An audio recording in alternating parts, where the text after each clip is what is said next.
Thanks for tuning in to the Prime Nostalgia, the podcast dedicated to entertainment from childhood. That's 80s, 90s, the latest 2000s. Cause Prime know it all, and Lee Boy be wild, and he's from all that. Dropping gems for you to find, so that's orange, the lightest line. Prime time is all the time. We talking about the classics, and there's so many. That's Lee Boy TV and PRIME. Ow. What's going on there? What's going on, everybody? It's me. Yeah, we good. Yeah. We good. Good. We good. Okay, what's going on, people? Hey, it's gonna be one of those. Hey, we got a hell of an episode today, y'all. I ain't playing with y'all. Prime, tell the people what's going on, man. So, for the new people that don't know, I'm The new Prime. This is Lee Boy, co-host. And today we have the voices of classics. So we got in order from my screen. I got Joe Blunt, Joe Coleman, Theo Peoples. How y'all doing today? What's going on?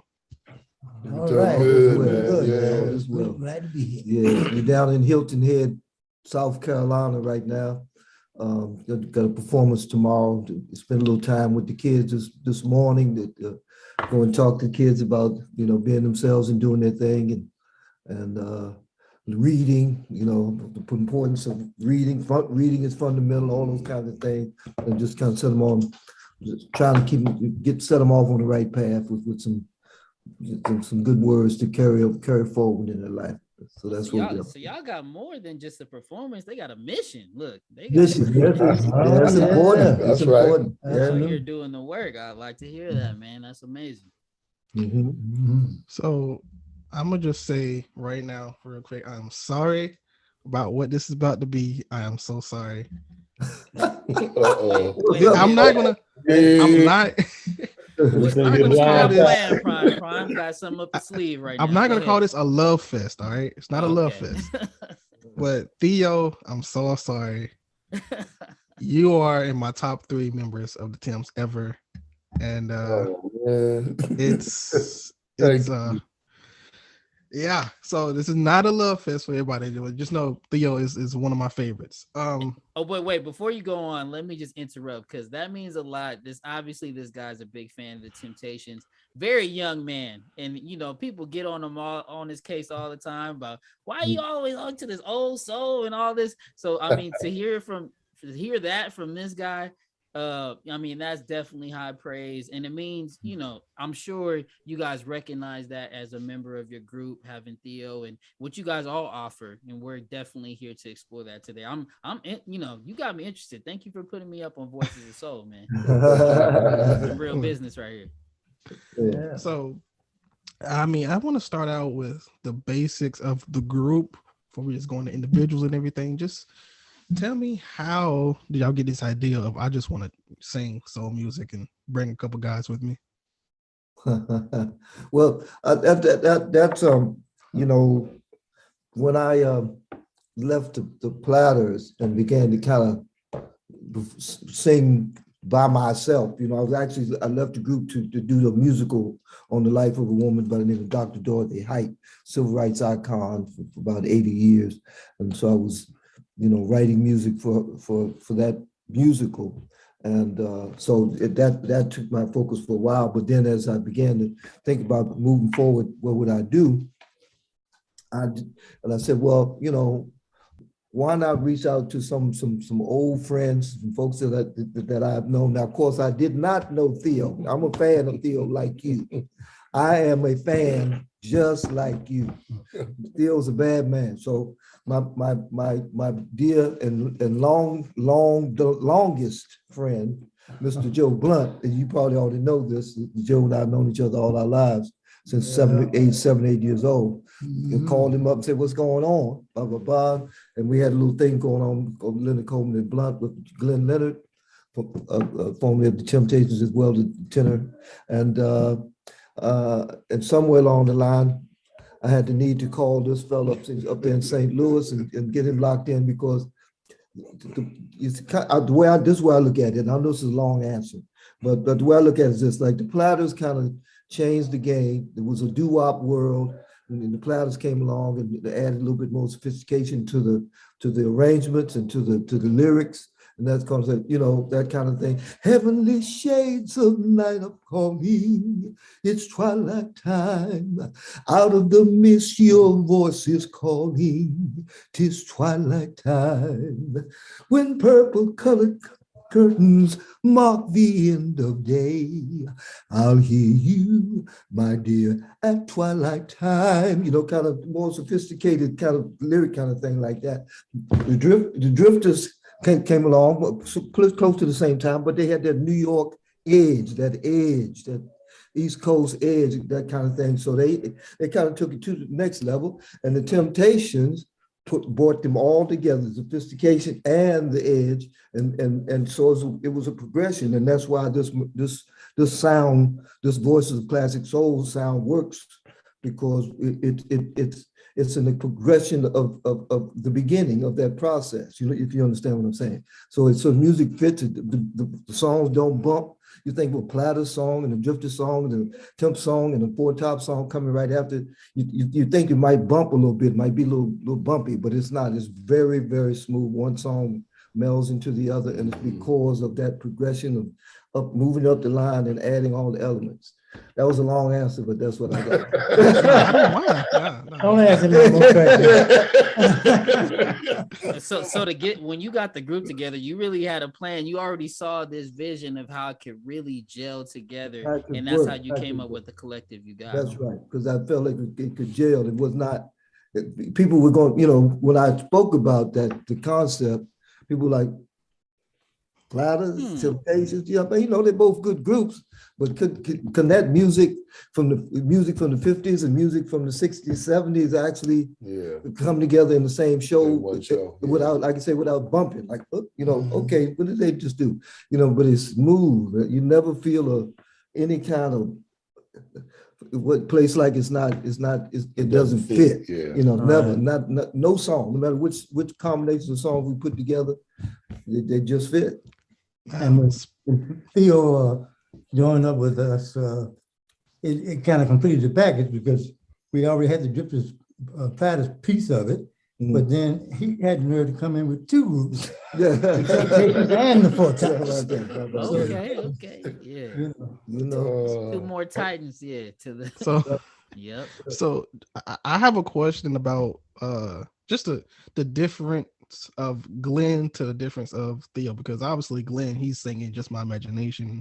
So what's that like, switching from those songs to like the My Girls and the Ain't Too Proud to Begs? What's that different? And then also bringing in Four Top songs as well. That was a good question. That is a really good question, because I asked myself that when I began to think about what I'm gonna do now. Hey, where are we going with this one? Look. We're gonna take it to the next level. Look. Yeah.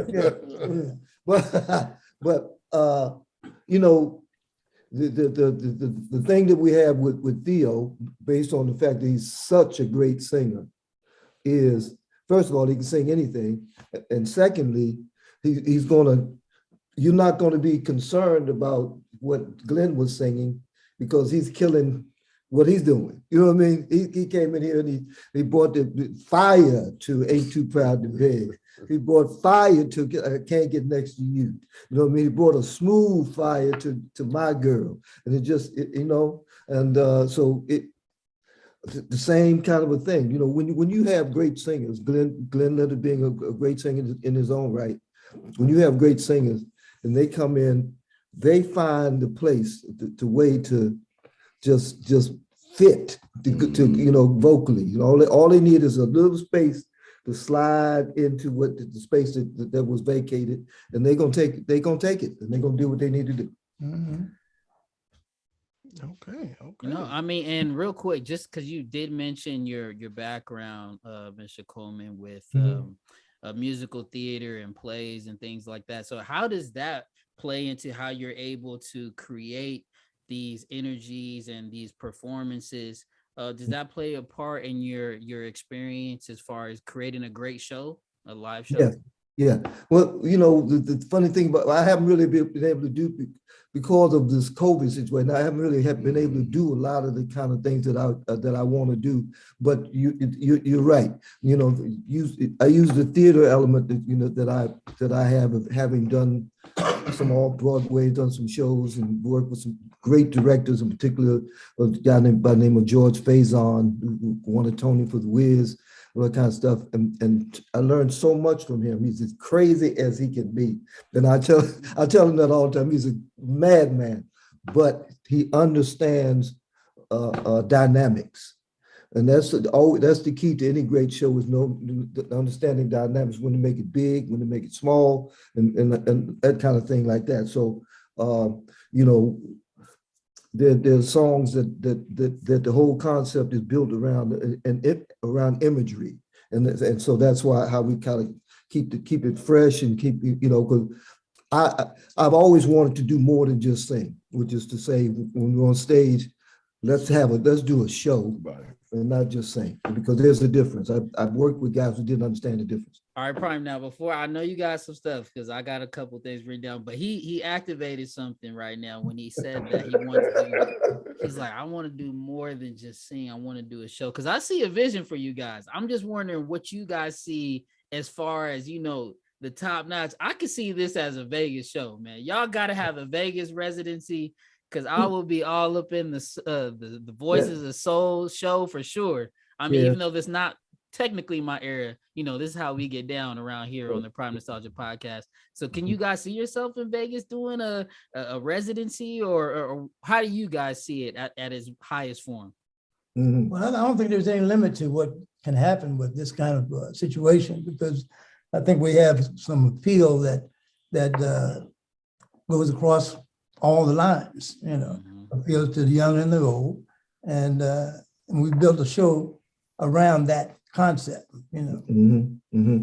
It's amazing. A lot of times we a lot of our performances, we see kids. When I say kids, teenagers who weren't even around when some of this music was released, and they're in it.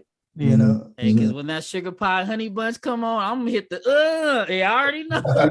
You already know that oh yeah, I'm gonna hit that. Come on now. I can't help my I'm gonna hit that for sure. Yeah. We to finish off what Joe was saying, we I've been sitting with my manager, our manager, Bert Allen is his name, writing out all the elements, which includes media screens and that kind of thing behind us to bring all those kind of elements in of our past performances and new stuff, and just really make it a whole, make it an event. Yeah, that'll be dope, man. Yeah, keep. I mean, and I'm no one to give advice on this stuff, but yeah, keep going with that, because that's how you really connect the young audience. It's like, oh no, he was really on stage with it, because otherwise people would claim you guys are the karaoke kings, but no. You guys were actually there doing this on stage with the real guys. So if you could show that element and then bump them into the music, I'm telling you, y'all gonna be right in Vegas. I'm gonna be right in the crowd. That's what's up. We're gonna look for you. That's what's up. That's what's up. Yep. So speaking of routines and everything else, I just want to know individually, what are some of y'all favorite routines to do, whether it was with y'all groups and even now? Wow. I don't know how to answer that. Because, when they brought me into the group, I actually filled in for Glenn because he couldn't attend the function. And that's when Joe reached out to me, and he flew me out to his place. And I think I had a 2-week rehearsal. Yeah.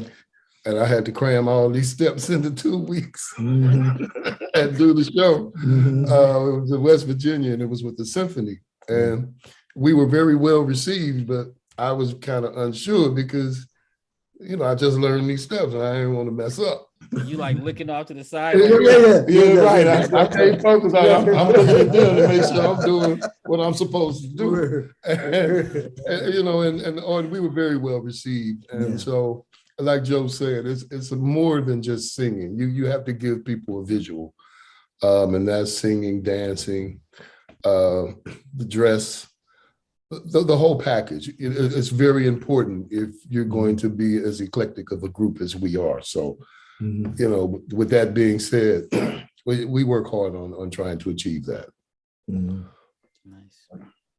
Joe, Blunt, Coleman, y'all got an answer too for the routines, or y'all just in it? Oh yeah, what's your favorite? Because I know, I mean, did you, and also before you answer, if you can incorporate this, like, were any of this a scene of the routines that you adopted, like you had seen the group do it before you did it, or maybe you were doing it with the group and now you guys are actually doing it again as Voices of Soul? Well, I know, speaking of other groups that Brother Coleman and myself coming along, growing up, we had groups that did a lot of choreography and that sort of thing anyway.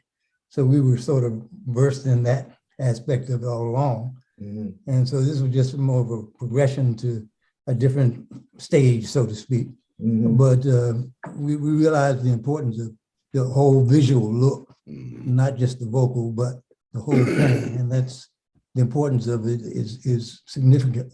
Yeah, so what we try to do, like the Platters choreography is different from the Temps, right?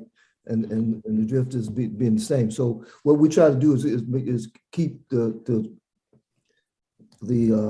integrity of each of those. Now, the song that I like to do choreography on most is My Girl. My Girl, because it again, it has that smooth thing that they do, and everything. They hit the tippy toes, huh? Look. Yeah, exactly, up on the toes. That's right. They do a lot of little turns and stuff like that, and back to the mic, and It was smooth, yeah.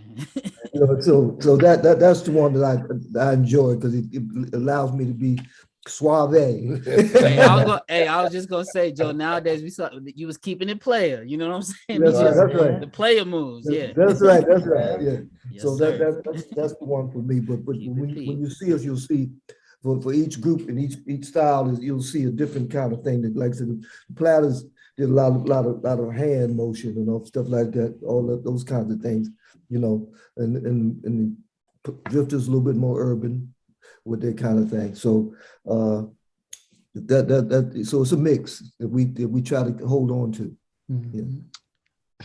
Now, y'all are the voices of classic soul, and classic soul is always known for their outfits as well. So I just want to know, if not even your group, just what is just your favorite outfit that you've seen on a group, just in general? I got to answer for that. You got an answer for that? Go, son. Well, I'd like to attribute, there's one young group that's out now who dress kind of like the Temps and the Tops and the Platters and the Drifters, and that's Anderson .Paak and Bruno Mars. Okay. Silk Sonic, yes. I can appreciate their presentation because, they dress to the T as well as singing and giving, a great performance. But the look and the appearance goes along with it. Yeah. And it's very important, back during the 50s and the 60s. Yeah. And to see that come back here in the 21st century, it's just amazing to me. So that would be my. And they're well received. I personally love Silk Sonic, and it introduces soul right back to my kids. I have a 6-year-old and 3-year-old, so it's easy for me to like slip in the Four Tops, slip in Temptations, Platters, Drifters, and they wouldn't even know the difference. And you could throw in a little Pharrell in there too, like he has that type of voice.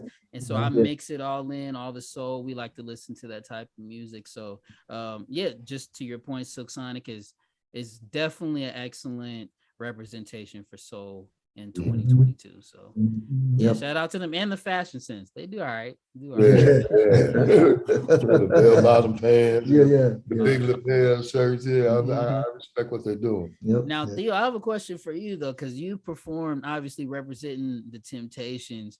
You performed at venues as big as the Super Bowl.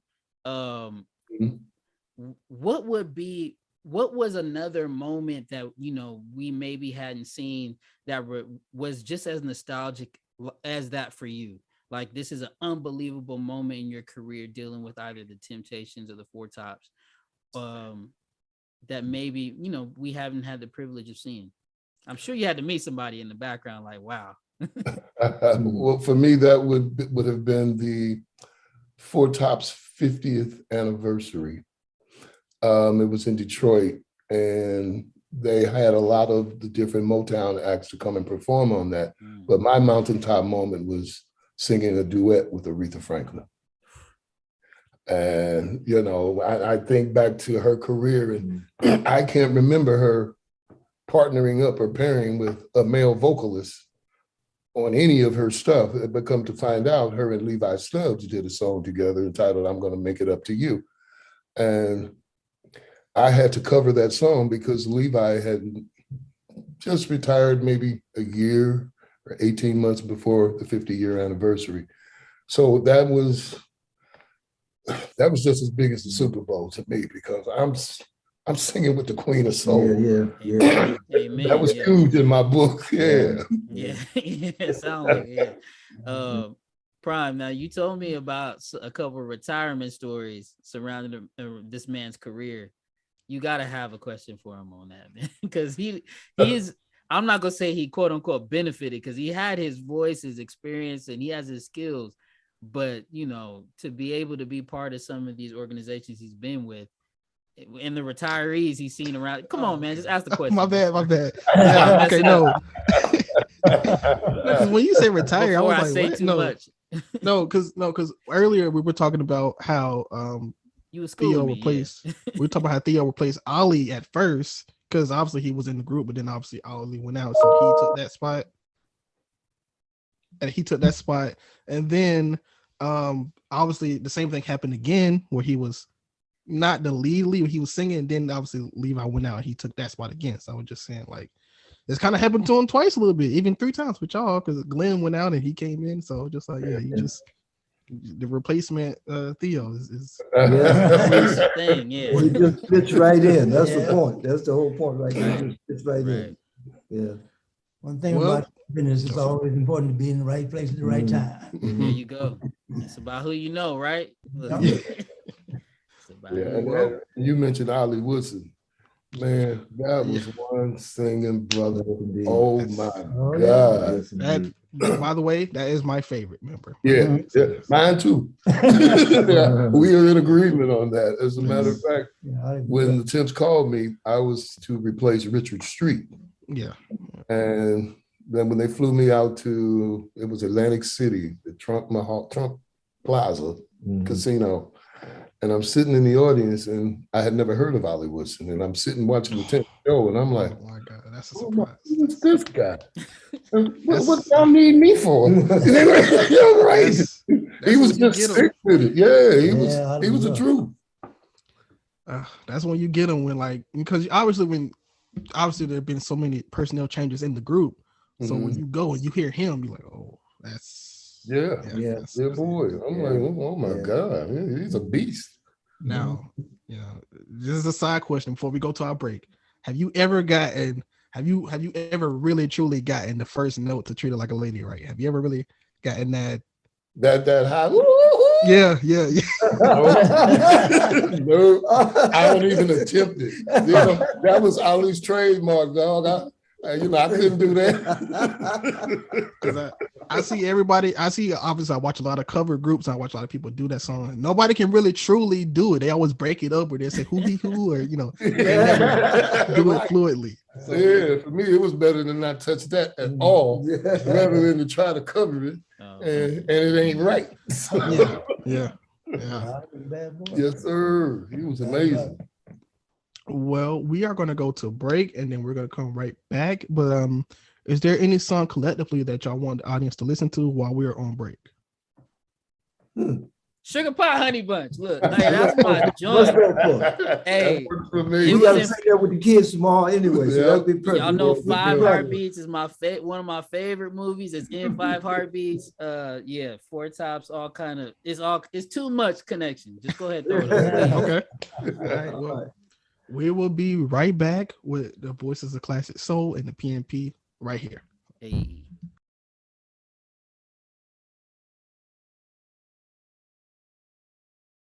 All right. It's back. It's me. I'm with the PRIME Lee Boy TV on the PNP, and we got Voices of Classic Soul. And I mean, in case you guys didn't see the first half of this episode, make sure you tune in right now because it is getting real, and we are really hitting on a higher nostalgic frequency right now.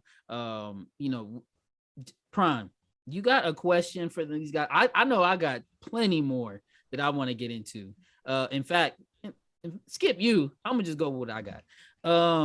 Since you brought it to me. Now you mentioned Bruno Mars, and you guys were just talking about how you had some kids grow up around the time of New Edition. What are some of the artists that you guys really love and respect right now? I know I'm a real big Chris Breezy fan. I always represent for Breezy. Love Bruno Mars as well. Kids, in fact, my kids are half Filipino, so we all over Bruno. So what are some of your favorite artists today that you guys celebrate? Well, I like Maxwell. I know he just dropped some new stuff. Yeah, I like Maxwell a lot. I like what's the big rap boy? What's the big rap boy right now? Drake. Drake. Drizzy. Stuff, Yeah, I mean, yeah, he definitely puts out the tunes, the melodies. What about you, Mr. Blunt? I know you got a favorite artist, the kids, the grandkids hipping you too, sir. I'm trying to think who they all going on about nowadays. There's so many new artists out there and so many good new products out there as well. You see stalling, right? Stalling. Because you know why he's stalling? Because they don't sing like y'all sing, man. It ain't quite the same, It's very limited when it comes to the singers. You know what I'm saying? What about you, Mr. Theo? Who you got that you listening to nowadays? Man, that would be. She's a female vocalist, the one who won American Idol. She sang "Summertime." I can't think of her name. Fantasia, yeah. Okay. Yeah, real vocal. You hear that, y'all? Real vocalist. List. Prime, you take it away because I'm telling you, that was just a monster fail right now. They didn't. They didn't hit us with so many real vocalists because y'all need to pick it up. These artists in 2022. I ain't lying to you. Come listen to these Voices of Classic Soul, man. Get some real game. Now,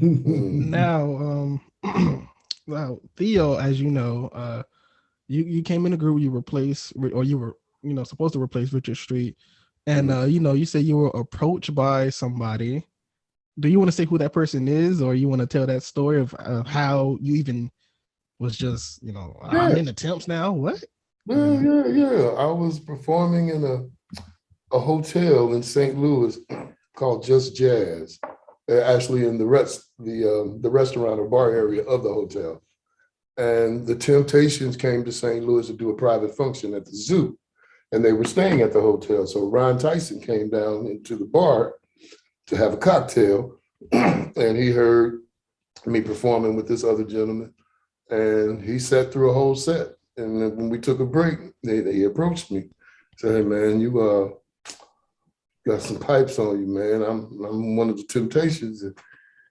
Can I get your card or phone number or something?" I said, "Well, sure. What you got in mind?" He said, "Well, we have personnel changes from time to time, and I think you would be a perfect fit." And so I gave him my telephone number, and about 5 or 6 months later, they called me. And as a matter of fact, they called my mother's house. I was staying with my mom, and Otis called her and said, "My name is Otis Williams of the Temptations." She said, "Right, and I'm glad it's night." She hung up on me. So he called back. "No, Miss Peoples, really, I am Otis Williams." And then she put me on the phone, and he wanted to know would I be interested in being a Temptation. I said, "Oh, how much do it pay?" He said, "Well, let's just see if you're gonna be a Temptation first. And we'll discuss the money later." So they flew me out to LA, and that's when I heard, well, not LA, they flew me to Atlantic City. And I was supposed to sit in on the segment of My Girl. But that was at that time when I first laid eyes on Ollie Woodson. And I'm like, who in the hell is this? And I was kind of nervous. I'm like, oh man, I got to go up and sing behind this fool. And so for 5 nights in a row, I sang My Girl. And that was my audition. And so they flew me out to Debbie Reynolds' studio in Los Angeles and taught me the steps. It took me 6 months to learn their routine. Did you work with Charlie Atkins at that time? Or? Yes, I did. Oh, Yes, I did. And that brother, man, at that time, Charlie was 80, 81, and he moved better than any of them. And he was just amazing. And you couldn't slip nothing past him. He would teach me a step. He said, I want you to go back to the hotel and learn these steps. Well, one night I was too tired and I went to bed and I came back and I hadn't worked on the steps. And he called me out on it immediately. I'm like, damn. So I couldn't get nothing past him, but Charlie Atkins is one of the best choreographers, in my opinion, at that time. For me, that was, he did it for me. So, and that's how I became the Temptation. Now, you were still in that era when y'all did medleys. You know, when y'all were on TV, y'all do like, you know, the way you do things you do and get ready and all that.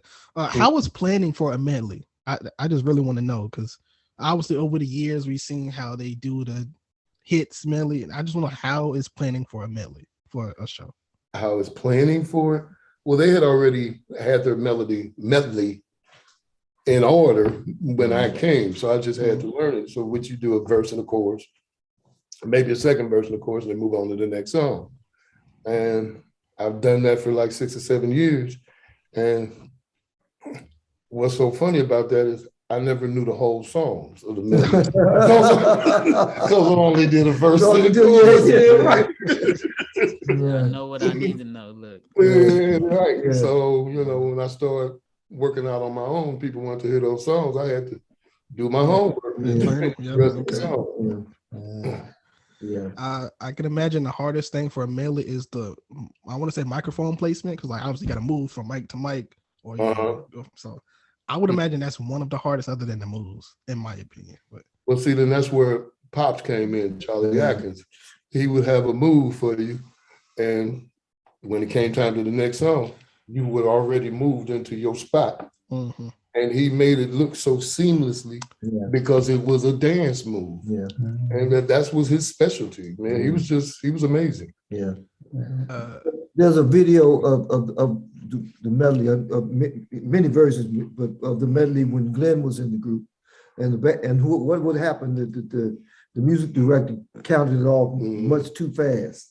They are flying. You have to see it. Everything is going right. It's great, but it spoke to how well rehearsed and how well those songs fit together. Because unless you knew that it wasn't supposed to be that fast, you wouldn't know. They pulled that thing off like it was just perfect. It was amazing. And they had to squeeze a lot of songs into 1 hour, 90 minutes, so they had to do a lot of cramming. Now, Theo, you spoke to this a little bit, but what was your individual careers like? And this is not just for Theo, this is for those as well. What were your individual careers and aspirations like before you guys joined these legendary groups? Like Theo, you said you were out there performing and the Temptations approached you, but what were you actively pursuing as far as your music career? And the same questions for the Joes as well. I was the minister of music for my father's church when I was about 15 or 16 years old. And I decided I wanted to make a living doing this. So I think I had a job at a lumber yard estimating blueprints or something like that. And the man said something to me that I didn't like. He rubbed me the wrong way. So I quit the job. I took all the money out of the bank account we had and I bought me a keyboard. And I went in the basement and put me together a 3-hour show. And my first job was at a 5-star restaurant at a piano bar. And that job paid me 3 times as much is the lumber company. And I never looked back. So I knew I wanted to be in the music business, but as far as being a temptation or anything on that level, didn't have a clue. I was content being a local entertainer. And when you were singing those songs at the piano bar, were they your original songs or were you covering songs? They were like standards, Frank Sinatra, all of the classic songs and a little bit of R&B. I did a little bit of everything. And of course I played for myself. So I played the piano and I sang. And then another guy hired me and he played piano for me. And then I blew saxophone and sang. And I did that for about 10 years. And then I was 32 years old when Ron Tyson ran up on me. And the rest is history. Yeah. Joe, any stories? Well, let's see. I had sung in several groups prior to coming with the Drifters. And as a matter of fact, Brother Coleman and myself were in a group called the True Reflection at Atlantic Records for a while as well. And when that situation kind of dissolved, I got to the point where I was looking to do something different anyway. And I got a call from someone who told me that the Drifters were looking for a replacement for someone who had left the group at that time. And I thought, well, the Drifters, because I hadn't heard anything about them for a while. They had been off the scene, so to speak, in the US, but apparently were making a lot of noise in Europe, especially with a lot of hit records that were released over there were never even released in the United States. And I thought about it and I said, well, maybe I should give it a try. And I went to New York and auditioned with the group. And next thing I knew, I was on a plane to England to do a 3-month tour with the Drifters. And stayed there for quite a few years. Nice. Mr. Coleman? Yeah, I was again. I was in the Air Force. I started out with just doing local stuff with Joe and my brother, and then moved on to other things. But got caught up and ended up in the Air Force. That's another whole story. Coming and while in the military, because I'm winding down my time, my 4 years of service, I got a call from this gentleman to say that he was going into the National Guard there, and would I be interested in taking his place in this group, True Reflection, that was again signed to Atlantic Records.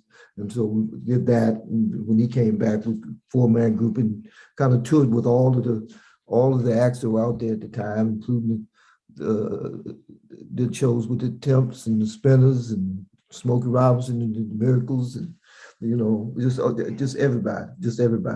And that group didn't work out. We joined the group with my brother, my brother William Coleman, who sang with the group that you guys may or may not know, called the Persuaders. Had a song out called Thin Line Between Love and Hate. And after that, he left that group, and True Reflection went their separate ways. I joined a group we called ourselves Mirage, and was signed to RCA Records. And that project didn't work out due to a management situation. They hated him, to be put it simply. They hated the man over at RCA. Right. Hated, you hear me? Hated him. So our record got caught up in that and ended up pretty much in file 13 in the trash can, because they weren't going to do anything that would help him. And so then I decided maybe the route is to go solo. So I did recordings, and a lot of recordings in the European market under my name, under Joe Coleman and Ariola in the Benelux countries, the Belgium, Holland, and on a panel record, Italian label, Bump in Canada, and a few other labels like that. So in fact, I just got contacted by some folks that want to re-release one of my songs called "Get It Off the Ground." They wanted to redo it, do a remix on it, and put it back out again. that kind of thing. But so I was thinking that I was going to have this big solo career to put it, directly. That's where I thought I was heading. I thought I was heading toward a solo career as Joe Coleman, and then along came the Platters, and said, well, let me go and make this money. Yeah, sometimes it's easier with the crew, right? It's easier with the crew. Yeah. Yeah, you got to do what you got to do, man. Yes, You sir. know, yeah, something about that dinner table. and food Something on about eating Gotta make eat. me want to work, like it. learn how to work with other people. That's right. So that's the story on that. Yeah. You know. Yeah. You know, we got a surprise for you. I don't know how much more time we got left, but we just happen to be down here on the Ruard with a fine young gentleman, great singer. He had the nerve to win America's Got Talent a few years back, won AGT a few years back, and we've been doing from time to time. We do shows with him because we're under the same management team and that kind of thing. And we're down here in South Carolina doing the show tomorrow night. So, brother, come on over here. What you got for us? Hey, Yeah, Coleman with a surprise, with a Christmas gift, a Ladies and late gentlemen, Christmas gift. come on down here. Mr. Landau Eugene Murphy Jr. Hello, sir. One brother you got talent. Frank Sinatra. Did you all see him on America's Got Talent? I have seen Yeah. him actually. Yes. I have. Like, Yeah, okay. he's hanging out here with us. Man, Landau. Yes, Man got some real vocals, huh? Yeah. got the real thing. Yeah, these represents, man. Hey, these are the legends right here. These are great mentors, man. Yes. To be in the room with them. Yeah, man. Thank you for joining the Prime Nostalgia podcast, and obviously, showing love to the OG. It's good to see you politicking with them and keeping this thing going, man. Called Real Music, man. We love that around here. So thank you for representing correctly, man. Yeah. Hey, Prime, you got a challenge for him? I mean, since he here, Oh, sing. Oh, do I have a? you got one more you know what? song? Oh, Look, let me I go. want to hear let some. me I want to go. hear Hold some up. vocals from the whole group right now. Okay, all right. Now, all right. Hey, look, he He always got vocals. He got vocals. look like he act like he about to sing. Okay. If you clear the chair. throat, you can do something up here. A chair is still a chair. Luther Vandross. Listen, Vandross, yeah. yeah. You got it? House is not home. House is not home. You got it?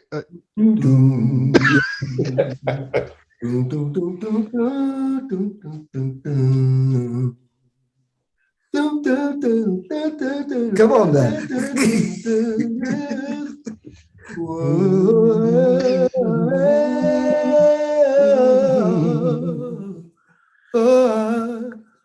A chair is still a chair, even when there's no one sitting there. But a chair is not a house, and a house is not a home when there's no one there to hold you tight and no one there. You can kiss goodnight.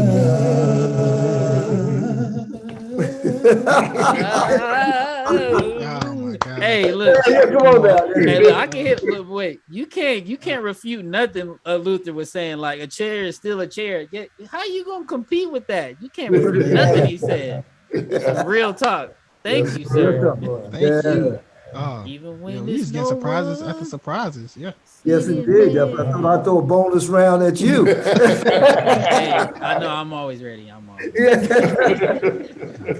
Hey, but Prime, I will say before we get out of here, Prime, you had some excellent selection as far as these songs. Appreciate you, sir. You did justice for Voices of Classic Soul. And before we get out of here, we definitely want to give you guys an opportunity to promote any shows, anything you guys got coming up, because people need to get in touch with you guys. Like I said, I could definitely see you guys in Vegas one day having a whole residency, because what you guys are offering is not just it's not just an experience of hearing these songs, but you guys were there. So you guys are giving actually the real life experience back from that era. And that's what these kids need to know these days. A little bit of straightening. They need a little bit of straightening when it comes to this. That's right. Come on here. That's what y'all here for. Y'all get in touch with Voices of Classic Soul. So what do you guys got coming up? Okay, well, right. We'll be on the 19th of January. We'll be at the Palmetto, Florida County Fair in where is that? In Palmetto, Florida. On the 20th, we'll be at Gulfstream Park in Hollandale Beach, Florida, and we'll be doing a show down there. Come on down and check us out, voicesofclassicsoul.com, and you can see what we're going on. We on Facebook and all that stuff, and we are Voices, we are VOCS on Twitter. So hey, rock and roll, let's do it. Hey, y'all, it's close enough. Like he said, we outside with it. Look, we got shows, we got Twitter. Look, I'm down. Look, I'm ready. Look, come to Cali. I'm gonna be right up. Now, y'all just know we can't let y'all leave without doing the hit. So that's gonna be the last thing that we say. So I'm just gonna do my outro. Lee Boy is gonna do his outro. So tell everybody where to find you at before we just set it off. Before we end it out, right? Yes, I am Lee Boy TV. You can find me at LeeBoyTV.com. Lee Boy TV on all socials. That's Twitter, Instagram, Facebook, YouTube as well. And get in tune with me. And obviously PNP all day. What's up, Prime? Follow me, KVNG Primetime. Follow Prime Nostalgia Pod, and also make sure you check in with these guys, because all of these guys are legendary. And then look, my man's gonna be legendary one day. I'm telling you, the voice, the surprise that I surprised him out of nowhere with the Luther song. He just sung it. So, come on.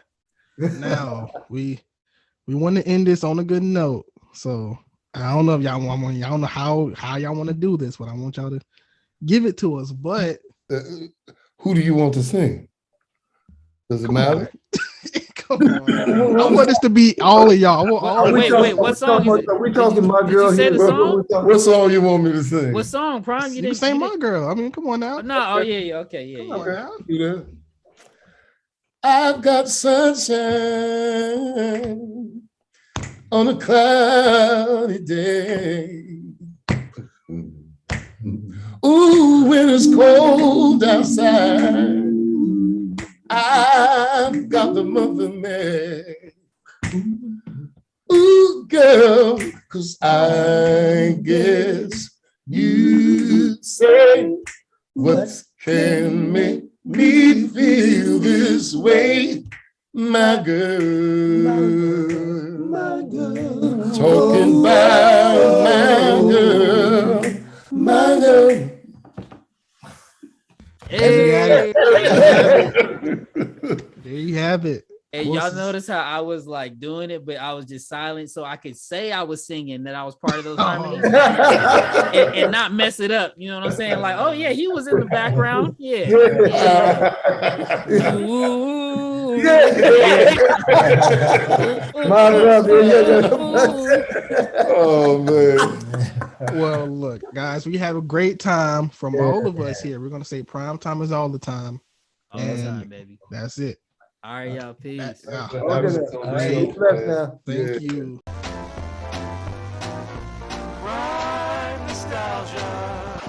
Thanks for tuning in to the Prime Nostalgia, the podcast dedicated to entertainment from childhood that's 80s, 90s, the latest 2000s, because Prime know it all, and Lee Boy be wild, and he's from all that, dropping gems for you to find, so that's orange, the lightest line, prime time is all the time.